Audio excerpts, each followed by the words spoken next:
semuanya, kami dari kelompok 5. Pada kesempatan kali ini, kelompok kami akan menjelaskan tentang defense mechanism. Sebelumnya, saya akan memberikan penjelasan tentang apa itu soft skill terlebih dahulu. Dikutip dari Gramedia, soft skill adalah kemampuan yang dimiliki oleh individu secara alami yang mencakup kecerdasan baik emosional maupun sosial, komunikasi, atau berinteraksi dengan individu lainnya. Dalam hal ini, soft skill adalah karakter bawaan individu. Kenapa sih soft skill itu penting dalam kehidupan sehari-hari kita?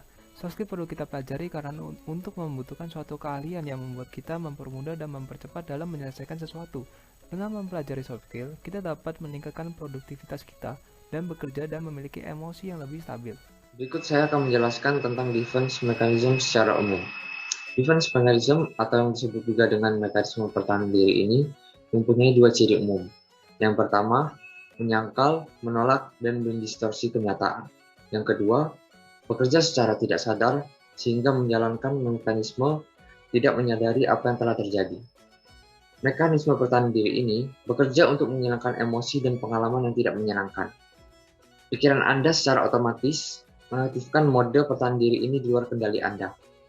Saat ini banyak di luar sana para ahli yang telah memberikan teori dan melengkapi berbagai jenis pertahanan diri. Berikut yaitu berbagai mekanisme pertahanan diri yang sudah kita pelajari dan sering ditemui. Yang pertama, represi. Yang kedua, reaction information. Yang ketiga, regresi. Yang keempat, displacement. Yang kelima, proyeksi. Keenam, sublimasi. Ketujuh, rasionalisasi. Dan yang terakhir, denial. Saya, Saraswati, akan menjelaskan lebih lengkap lagi mengenai defense mechanism. Pertama, struktur personality dibagi menjadi 3 bagian menurut Sigmund Freud. Yang pertama itu ada ego. Dalam struktur kepribadian ego berhubungan dengan realita, di mana struktur ini juga disebut sebagai badan pelaksana kepribadian atau executive branch, dikarenakan jika ini membuat keputusan, ego membuat keputusan yang rasional. Yang kedua ada id. Dalam struktur kepribadian id berhubungan dengan naluri atau insting. Struktur kepribadian ini yang memunculkan keinginan untuk memberikan kepuasan pada diri tanpa mempedulikan aturan yang ada. Yang ketiga ada superego. Dalam struktur kepribadian superego, struktur ini merupakan sisi moral di mana dapat menentukan apakah hal tersebut benar atau salah. Superego juga biasa disebut sebagai hati nurani atau conscience. Personality ini tumbuh sejak manusia berusia 3 tahun, atau saat manusia mulai berinteraksi dengan orang tuanya. Contohnya, saat seseorang ingin mencuri sesuatu dan ia melihat ada kesempatan untuk melakukannya tanpa terlihat orang lain, tetapi orang tersebut tahu nih bahwa mencuri itu adalah hal yang salah, tidak boleh dilakukan. Jadi, orang tersebut nggak jadi melakukan aksinya. Selanjutnya, macam-macam pola defense mechanism itu ada 8 macam. Yang pertama, yaitu represi. Pola pertahanan ini menunjukkan usaha untuk terus menekan keinginan atau perasaan yang tidak diharapkan atau yang tidak disukai oleh pribadi tersebut. Contohnya yaitu melupakan peristiwa sexual abuse. Yang kedua yaitu reaction information. Pola pertahanan ini menunjukkan tingkah laku yang berbeda atau bertolak belakang dari apa yang sebenarnya dirasakan oleh pribadi tersebut. Contohnya, yaitu ada seseorang perempuan yang bernama B, saat di rumah ia melihat orang tuanya sedang bertengkar. Ia merasa sangat sedih dalam perjalanannya ke sekolah, tetapi sesampai di sekolah, ia menunjukkan wajah yang ceria dan bermain bersama teman-temannya seakan-akan tidak terjadi masalah. Lalu yang ketiga yaitu regresi. Pola pertahanan diri ini membuat pribadi seseorang menunjukkan tahap-tahap di masa perkembangannya atau masa kecilnya. Contohnya, saat seseorang dibentak karena melakukan kesalahan, tetapi orang tersebut tidak menerima teguran tersebut, lalu ia ngambek, tidak ingin berbicara, dan memilih untuk mengunci diri di kamar. Selanjutnya yang keempat, yaitu displacement. Pola pertahanan diri ini selalu ingin mengeluarkan atau meluapkan emosinya kepada objek yang berbeda, baik itu orang lain atau benda yang berbeda. Contohnya, seperti saat seseorang sedang kesal terhadap teman-temannya saat pulang ke rumah, ia melampiaskan kesalahannya tersebut kepada saudaranya. Kemudian yang kelima yaitu proyeksi. Pola pertahanan diri ini selalu memindahkan objek untuk disalahkan. Contohnya, saat seseorang ketahuan menyontek oleh guru di kelas, alih-alih mengakuinya, ia malah mengatakan bahwa temannya lah yang menyontek, bukan dirinya. Yang keenam yaitu sublimasi. Pola pertahanan diri ini cenderung untuk mencari objek pengganti di saat dirinya sudah merasa putus asa dan frustasi dikarenakan objek yang sebelumnya ini dianggap sudah tidak bisa memberikan harapan lagi. Contohnya, saat seseorang ingin membeli sepatu Nike, tetapi dananya ini belum cukup. Akhirnya, ia memutuskan untuk membeli sepatu Nike yang KW atau yang palsu. Kemudian yang ketujuh adalah rasionalisasi. Pola pertahanan diri ini selalu membuat alasan untuk selalu membenarkan apa yang sedang dilakukannya. Contohnya, saat seseorang sedang melamar kerja di satu tempat, tetapi tidak diterima, maka ia akan beranggapan bahwa Tuhan tuh sedang menyiapkan tempat kerja yang lebih baik dibandingkan yang sekarang ia lamar. Dan pola pertahanan diri yang terakhir itu denial. Pola pertahanan diri ini selalu menolak untuk menerima atau mengakui kenyataan yang tidak diinginkan. Contohnya, saat seseorang kehilangan ayahnya secara mendadak karena kecelakaan, ia tidak menerima dan terus beranggapan bahwa ayahnya tuh masih ada bersamanya. Sekian penjelasan mengenai defense mechanism dari saya. Terima kasih. Relevansi defense mechanism pada kehidupan sehari-hari itu pasti kita tidak akan pernah lepas dengan namanya rasa kecemasan. Dalam bentuk apapun itu, seperti rasa menyakitkan, bersalah, dan memalukan. Itu yang membuat pikiran kita tidak bisa menerimanya. Maka defense mechanism itu hadir sebagai pertahanan diri supaya kita dapat berlindung dari kecemasan tersebut yang timbul secara tidak sadar.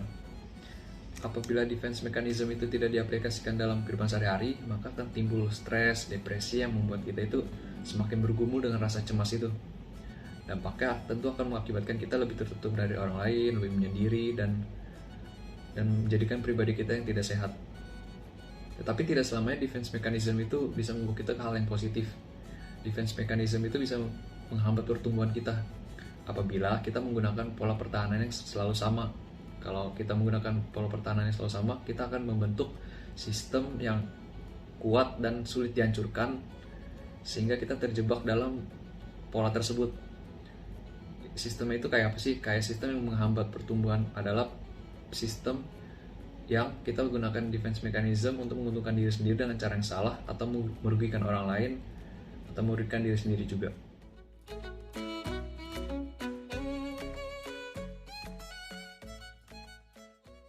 Mau ikut gak jenguk Wilson di rumahnya? Ngapain? Orang dia udah sehat kok. Hah? Dia kan masih sakit. Enggak, orang dia udah sehat. Udah sini aja. Monica nelpon nih. Halo? Hai. Apa kabar? Baik. Baik kok gue. Gimana kabar lo? Baik juga ya? Iya, gue baik kok.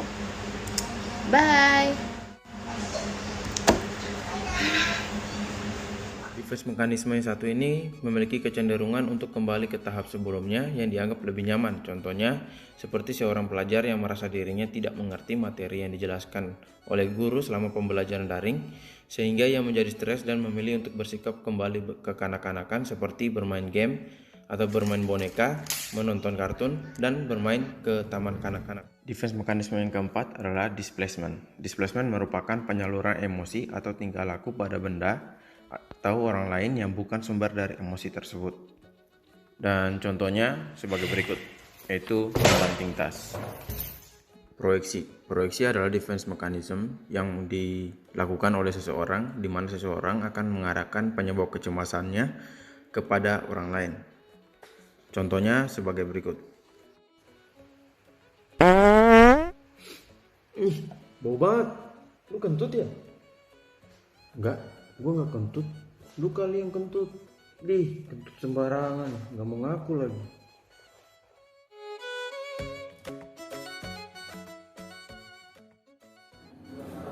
Pan, ini gimana kerjaan belum selesai? Ini udah lewat 5 hari loh. Jangan tunggu dulu. Ini kamu kan gaji buat yang gini doang, masa nggak bisa sih? Ya, tunggu sampai maksimal besok udah kumpul. Udah sabar, diomelin lagi. Mending ngapain ya nenangin diri? Ajak nongkrong aja kali.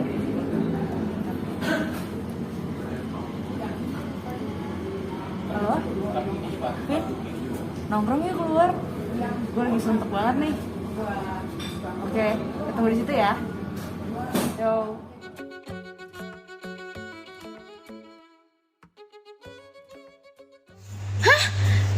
kok jelek sih? Aduh, ini pasti gurunya ada yang salah. Gimana sih?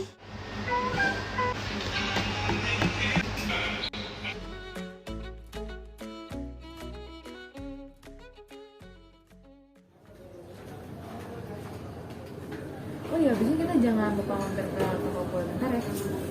Toko kue buat apa kan? Kan Cindy ulang tahun besok. Sini kan udah nggak ada kan? Tadi pagi dia masih ngobrol sama Cindy kan. Ada serius deh, udah nggak ada. Jadi mending sekarang kita ke toko es krim sebelah. Enggak.